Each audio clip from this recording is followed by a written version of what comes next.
Hello friends, இன்னைக்கு நம்ம மக்களுக்கு பிடித்த சேனல்ல நல்ல சாஃப்டா ஸ்பாஞ்சியான கார பணியாரம் எப்படி பண்றதுன்னு பார்க்கலாம். இது ஒரு ஈஸியான ரெசிபியாவும் இருக்கும், நம்மளுக்கு ஃபில்லிங்காவும் இருக்கும். வாங்க எப்படி பண்றதுன்னு பார்க்கலாம். அதுக்கு நம்ம 2 கப் அளவுக்கு பச்சரிசி, 2 கப் அளவுக்கு புழுங்கல் அரிசி, 1 ஸ்பூன் அளவுக்கு வெந்தயம், 1/4 கப் உளுந்து. ஃபர்ஸ்ட் நீங்க எந்த கப் எடுக்கிறீங்களோ அடுத்தடுத்த மெஷர்மெண்ட்ஸ் எல்லாம் அதே கப்லயே எடுத்துக்கோங்க.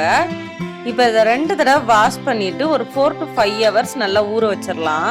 நீங்க காலையில ஊற வச்சீங்கன்னா ஈவினிங் ஆட்டிடலாம். டைம்ல கொஞ்சம் புளிச்சிரும், காலையில ஊத்துனீங்கன்னா சூப்பரா இருக்கும்.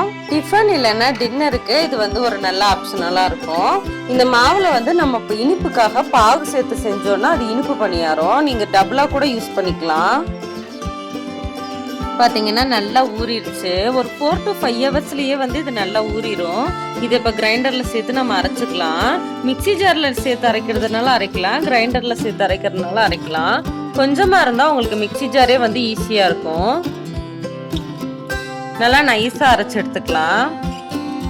இந்த மாதிரி நைஸா வந்ததுக்கு அப்புறமா இதை வலிச்சு எடுத்து வச்சிடலாம் ஒரு கண்டெய்னர்ல.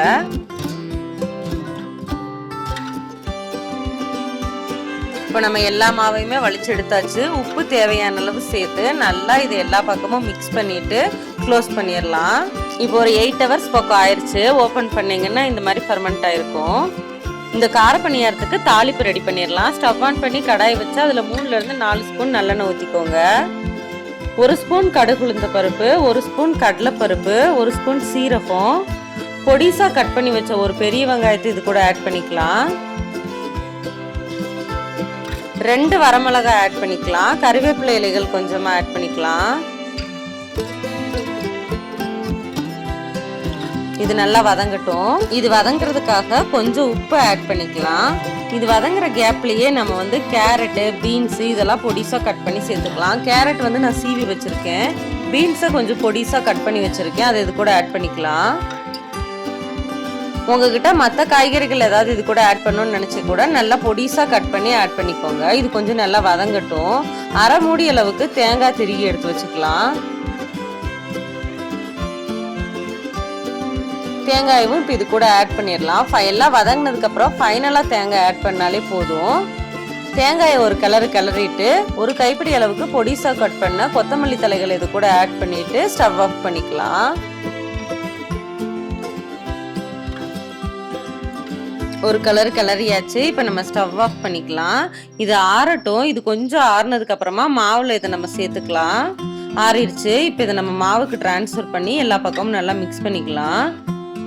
இட்லி மாவு இதை விட லைட்டா கெட்டியான கன்சிஸ்டன்சி இருந்தாலே இது நல்லா வரும். ரொம்ப தண்ணியா இருக்கக்கூடாது மாவு.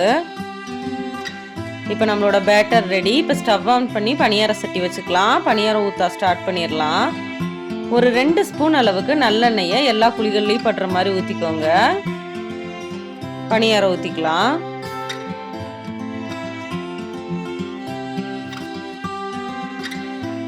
இது நம்ம ஒரு மூடி போட்டு வேக வைக்கும் போது வேகிற டைமிங் நம்மளுக்கு கொஞ்சம் சீக்கிரம் இருக்கும். மீடியம் டு ஹை ஃப்ளேம் வச்சு 2 சைடும் நல்லா கோல்டன் ப்ரௌன் கலர் வர அளவுக்கு திருப்பி போட்டு வேக வைங்க. இதுல சேர்த்திருக்க நல்லெண்ணெய் நம்ம உடம்புக்கு நல்லது. இதுக்கு பதில் நீங்க நெய் கூட ஊத்தி செய்யலாம். ரீஃபண்ட் ஆயில்ஸ் எல்லாம் அவாய்ட் பண்ணிடுறது நல்லது. இந்த கார பணியாரத்தை நம்ம தொட்டுக்க எதுவும் இல்லாம அப்படியே கூட சாப்பிடலாம், நல்லா இருக்கும். தேவைப்பட்டுச்சுன்னா தேங்காய் சட்னியும் சாம்பாரும் இதுக்கு ஒரு பெஸ்ட் காம்போவா இருக்கும். எல்லாரும் ஒரு தடவை ட்ரை பண்ணி பாருங்க. தேங்க்யூ ஃபார் வாட்சிங்.